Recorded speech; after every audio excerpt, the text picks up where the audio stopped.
Hey guys, Amit here for Advices Media, and here we have the Samsung Galaxy S5 with us today. Here is the revolutionary new smartphone, and I'm going to give you a quick overview of this Android smartphone. So the Samsung Galaxy S5 comes with a 5.1 inches Super AMOLED display running on the Snapdragon 801 processor on 2.5 GHz CPU. A pretty good hardware on the device with some features which were inspired from the Apple iPhone 5. Talking about the device, on the back it has a Nexus 7 kind of back finish along with a 16 megapixel camera and LED flash. Next to that you would find a heart rate monitor which is already set up within it and which is actually connected with the S Health application. Overall, frankly speaking, I'm not much impressed with the Nexus 7 kind of the back finish, because at least the Galaxy Note 3's Fox leather was pretty much better than this one. On the sides you have the on off switch, while on the bottom you have the micro USB cable slot with a flap to close the same. On the left you have the volume rockers. On the top you have the 3.5mm headset jack, IR blaster microphone, and as on the front you have the 5.1 inches display, a few sensors, and the front 2.1 megapixel camera.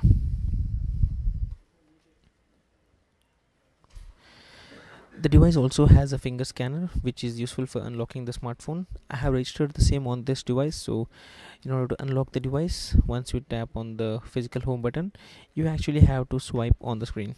If it's not perfectly done, you would get a message which says try again. It's not efficient as we would have seen on the iPhone 5s, but still it's pretty decent enough. And as you can see, once it's recognized, we are given access to the home screen. Now on the home screen you have three different home screens, and swiping totally towards the left towards the right, you get the My Magazine section, which was available on the Note 3, wherein you would have to swipe from the bottom to the top.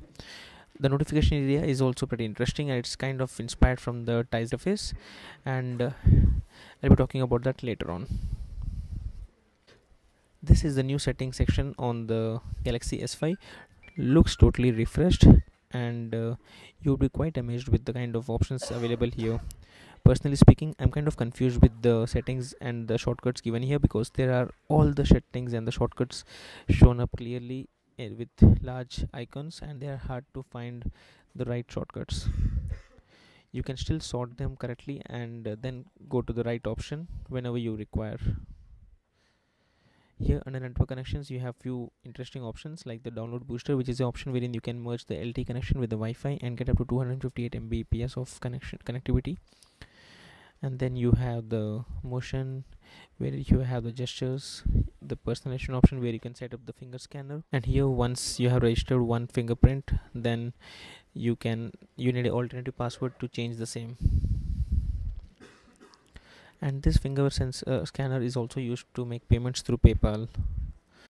The device also comes with the IR blaster, which is available on the top and is actually used to connect this device to the television sets at your home and use this device as a universal remote. We have been seeing this in a lot of the smartphones which were launched recently.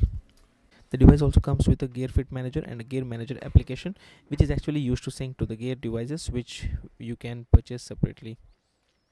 The device comes with a very interesting and my personal favorite kids mode, which actually offers you with limited access to the kids or the parental controlled applications. Here once you enable that, you can have some interesting effects, and following this, as you can see here in the demo, you can see that the moment you enable this option, a few interesting effects would be shown up live on your screen, and then kids can actually capture photos this way. So that is pretty interesting, and the kids mode also comes with some useful options wherein the parents can actually select the media files which they would like to share with the kids, and if you would like to go out of the kids mode, you only need the passcode, or else you cannot go out of this kids mode. You can set up the time, that's the daily playtime limit. You can set up the activity, you can check out the activity of your kids based on last 7 days and 30 days, and overall this is something pretty interesting and pretty useful too for people who actually share their devices with the kids. The device also comes with the S Note application, which was earlier seen on the Galaxy Note 3 devices, and best part is that you don't actually need a stylus, because this device doesn't come with a stylus. But again, the Samsung had already launched the C Pen with the Samsung Galaxy S3, so we really hope that the upgraded stylus would be available for this smartphone.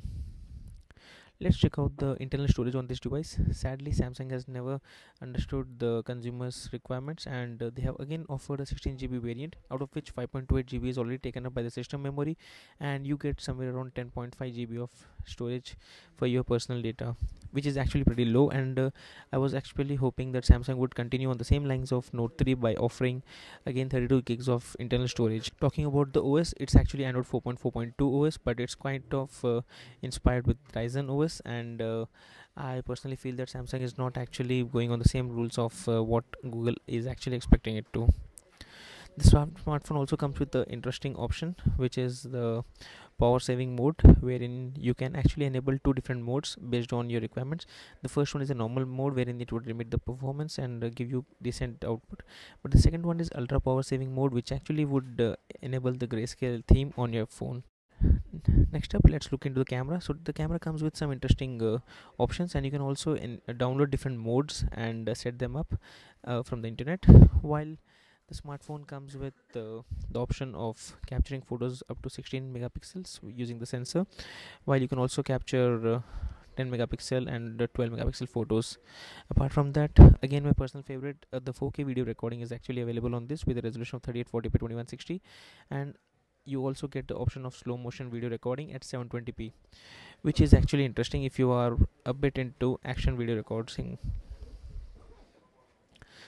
The device also has picture stabilization feature, which would be on the lines of OIS, and would be actually useful if you capture a lot of videos while moving around.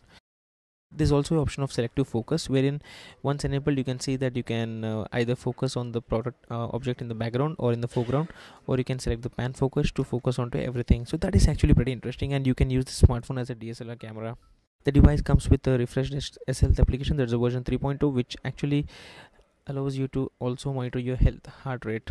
Earlier the Galaxy Note 3 was useful for calculating your steps, that's using the pedometer application, but now it also monitors your heart, which is available under the S Health application. The moment you log into the same, you find the pedometer, which shows your total distance traveled and also the calories burned. You can also set up your goals and win different badges, but apart from that, the interesting part is the heart rate monitor, which would require you to put your index finger on the back of your smartphone next to the LED flash, following which the ratings would be recorded and you would be shown with the data of the same. So here's a quick demo on the same. Do make a note that whenever you are doing this, you do not move or talk. So this application also shows the data for the day or the hour or the complete month, so this can clearly help you in monitoring and managing your medical history. So this was a quick overview and our hands-on on the Samsung Galaxy S5. This was our first look, this and the complete interface demo. Do let us know if you have any queries around this Android smartphone, and we'll keep you updated on the same.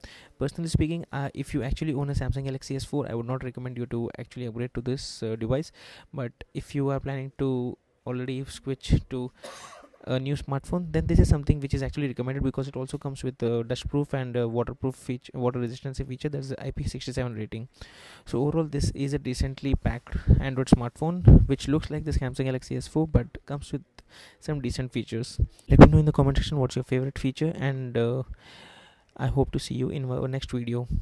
Thank you.